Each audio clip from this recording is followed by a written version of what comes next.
Hi ಎಲ್ರಿಗೂ. ಎಲ್ಲರೂ ಹೇಗಿದ್ದೀರಾ? ಬನ್ನಿ ಇವತ್ತು ಸಿಂಪಲ್ಲಾಗಿ ಮಜ್ಜಿಗೆ ಹುಳಿ ಮಾಡೋದು ಹೇಗೆ ಅಂತ ನೋಡ್ಕೊಂಬರೋಣ. ಅದಕ್ಕೂ ಮುಂಚೆ ಇನ್ನೂ ಯಾರೆಲ್ಲ ನನ್ನ ಚಾನಲ್ ಸಬ್ಸ್ಕ್ರೈಬ್ ಮಾಡ್ಕೊಂಡಿಲ್ಲ ದಯವಿಟ್ಟು ಸಬ್ಸ್ಕ್ರೈಬ್ ಮಾಡ್ಕೊಳ್ಳಿ. ಹಾಗೆ ವಿಡಿಯೋ ಪೂರ್ತಿ ನೋಡಿ, ಇಷ್ಟ ಆದರೆ ಒಂದು ಲೈಕನ್ನು ಕೊಡೋದು ಖಂಡಿತ ಮರಿಬೇಡಿ. ಬನ್ನಿ ಈಗ ಅದು ಹೇಗೆ ಮಾಡೋದು ಅಂತ ನೋಡ್ಕೊಂಬರೋಣ. ನೋಡಿ, ಸ್ಟವ್ ಮೇಲೆ ತವ ಇಟ್ಟು ಅದಕ್ಕೆ ಒಂದು ಅರ್ಧ ಸ್ಪೂನ್ ಆಗೋಷ್ಟು ಆಯಿಲ್ ಹಾಕಿ ಕಾಯಕ್ಕಿಟ್ಟಿದ್ದೀನಿ. ಈಗ ಅದಕ್ಕೆ ಹಸಿಮೆಣಸಿನ್ಕಾಯಿ, ಖಾರಕ್ಕೆ ಎಷ್ಟು ಬೇಕೋ ಅಷ್ಟು ಹಸಿಮೆಣಸಿನ್ಕಾಯಿ, ಹಾಗೆ 1-2 ಇಂಚು ಶುಂಠಿ, 1 ಸ್ಪೂನ್ ಆಗೋಷ್ಟು ಜೀರಿಗೆನ ಹಾಕ್ಕೊಂಡು ನಾವು ನಿಧಾನವಾಗಿ ಲೋ ಫ್ಲೇಮಲ್ಲಿ ಹುರ್ಕೋಬೇಕಾಗತ್ತೆ. ಹಸಿಮೆಣಸಿನ್ಕಾಯಿ ಚೆನ್ನಾಗಿ ಬಾಡ ಆದಮೇಲೆ ನಾವು ಸ್ವಲ್ಪ ಕೊತ್ತಂಬರಿ ಸೊಪ್ಪು ಹಾಕ್ಕೊಂಡು 1-2-3 ನಿಮಿಷ ಬಾಡಿಸ್ಕೋಬೇಕಾಗತ್ತೆ. ನೋಡಿ, ಈಗ ಆಗಿದೆ ಇದು. ಈಗ ಒಂದು ಸ್ವಲ್ಪ ಕೊತ್ತಂಬರಿ ಸೊಪ್ಪು ಹಾಕ್ಕೊಂಡು 1-2 ನಿಮಿಷ ಬಾಡಿಸ್ಕೊಂಡು ಸ್ಟವ್ ಆಫ್ ಮಾಡ್ಕೊಂಬಿಡೋಣ.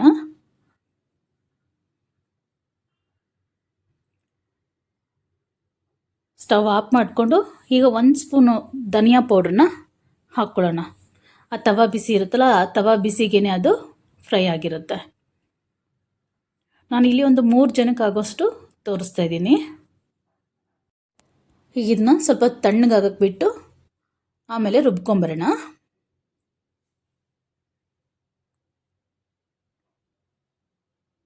ನೋಡಿ, ಈಗ ತಣ್ಣಗಾಗಿದೆ. ಒಂದು ಸ್ವಲ್ಪ ತೆಂಗಿನಕಾಯಿ ತುರಿ ಜೊತೆಗೆ ಇದನ್ನು ಹಾಕ್ಕೊಂಡು ನುಣ್ಣಗೆ, ಹಾಗೆ ನೋಡಿ ಕಡಲೆಬೇಳೆನ ನಾನೊಂದು 1 ಅವರ್ ನೆನೆಸಿಟ್ಟಿದ್ದೆ.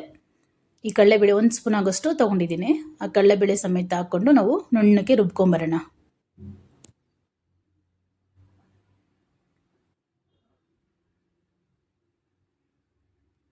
ನೋಡಿ, ಈಗ ನಾವು ಯಾವ ಪಾತ್ರೆಯಲ್ಲಿ ಈ ಮಜ್ಜಿಗೆ ಹುಳಿನ ಮಾಡ್ತೀವಿ ಆ ಪಾತ್ರೆನ ಸ್ಟವ್ ಮೇಲೆ ಇಟ್ಕೊಂಡು ರುಬ್ಬಿರೋ ಅಂಥ ಕಾರಣ ಇದಕ್ಕೆ ಹಾಕ್ಕೊಳ್ಳೋಣ. ನುಣ್ಣಕ್ಕೆ ರುಬ್ಕೋಬೇಕಾಗುತ್ತೆ ಇದು.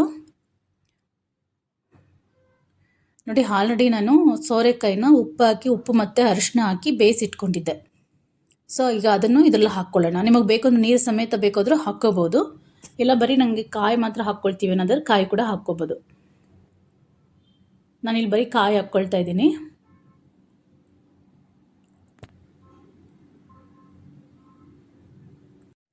ಇದೆಲ್ಲ ಹಾಕ್ಕೊಂಡಾದಮೇಲೆ ನಮಗೆ ನೀರು ಎಷ್ಟು ಬೇಕಾಗುತ್ತೋ ನೋಡಿಕೊಂಡು ಈಗ ನಾವು ನೀರನ್ನು ಮಿಕ್ಸ್ ಮಾಡ್ಕೋಬೇಕಾಗತ್ತೆ. ತಿಕ್ನೆಸ್ ಎಷ್ಟು ಬೇಕಾಗುತ್ತೆ ನೋಡಿಕೊಂಡು ನಾವು ಹಾಕ್ಕೋಬೇಕು.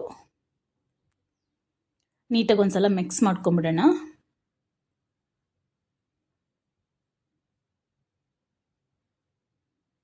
ತುಂಬಾ ರುಚಿಯಾಗಿರುತ್ತೆ ಇದು, ಬಿಸಿ ಬಿಸಿ ಅನ್ನದ ಜೊತೆಗಾಗಲಿ ಮುದ್ದೆ ಜೊತೆಗಾಗಲಿ. ಬಟ್ ಇದನ್ನು ಮಾಡಿ ಒಂದು ಅರ್ಧ ಗಂಟೆ ಬಿಟ್ಟಾದ್ಮೇಲೆ ತಿನ್ನಲಿಕ್ಕೆ ತುಂಬ ರುಚಿಯಾಗಿರುತ್ತೆ. ನೋಡಿ, ಈಗ ನಿಮಗೆ ನೀರು ಎಷ್ಟು ಬೇಕೋ ಅಷ್ಟು ಹಾಕ್ಕೊಂಡು ನೀಟಾಗಿ ನಿಮಗೆ ಎಷ್ಟು ಹದ ಬೇಕು, ಮಂದ ತಿಕ್ನೆಸ್ ಎಷ್ಟು ಬೇಕಾಗುತ್ತೆ ಅಂತ ನೋಡಿಕೊಂಡು ನೀವು ನೀರು ಹಾಕ್ಕೊಂಡು ಮಿಕ್ಸ್ ಮಾಡ್ಕೊಳ್ಳಿ ನೀಟಾಗಿ. ಇದೆಲ್ಲ ಮಿಕ್ಸ್ ಮಾಡ್ಕೊಂಡಾದಮೇಲೆ ಉಪ್ಪು ಹಾಕ್ಕೋಬೇಕಾಗತ್ತೆ. ನಾವು ಮಜ್ಜಿಗೆ ಹುಳಿನ ಕುದಿಸೋದಿಲ್ಲ, ಹಾಗಾಗಿ ನಾವು ಮೊದಲೇ ಸೋರೆಕಾಯಿಗೆ ಉಪ್ಪು ಹಾಕಿ ಬೇಯಿಸ್ಕೋಬೇಕಾಗತ್ತೆ. ನೋಡಿ, ಈಗ ಇದಕ್ಕೆ ಎಷ್ಟು ಬೇಕೋ ಅಷ್ಟು ರುಚಿಗೆ ಉಪ್ಪು ಹಾಕ್ಕೊಂಡು ಇದನ್ನು ಲೈಟಾಗಿ ಕುದಿಯೋದಕ್ಕೆ ಬಿಡೋಣ. ನೋಡಿ, ಈ ರೀತಿ ಕುದಿ ಬರ್ತಾ ಇರುತ್ತಲ್ಲ, ಈಗ ನಾವು ಸ್ಟವ್ ಆಫ್ ಮಾಡಿಕೊಂಡು ಮೊಸರು ಹಾಕ್ಕೊಂಬಿಡೋಣ. ಇದನ್ನು ಕುದಿಸ್ಬಾರ್ದು, ಕುದಿಸಿದ್ರೆ ಇದು ಟೇಸ್ಟ್ ಹೋಗುತ್ತೆ. ಹಾಗಾಗಿ ನಾವು ಮೊದಲೇ ಸೋರೆಕಾಯಿಗೆ ಉಪ್ಪು ಹಾಕಿ ಬೇಯಿಸ್ಕೊಂಡು ಇಟ್ಕೊಂಡಿರಬೇಕು. ನೋಡಿ, ಇಲ್ಲಿ ನಾನೊಂದು ಕಾಲು ಲೀಟ್ರಿಗಿಂತ ಸ್ವಲ್ಪ ಕಮ್ಮಿ ಮೊಸರು ಹಾಕ್ಕೊಳ್ತಾ ಇದ್ದೀನಿ.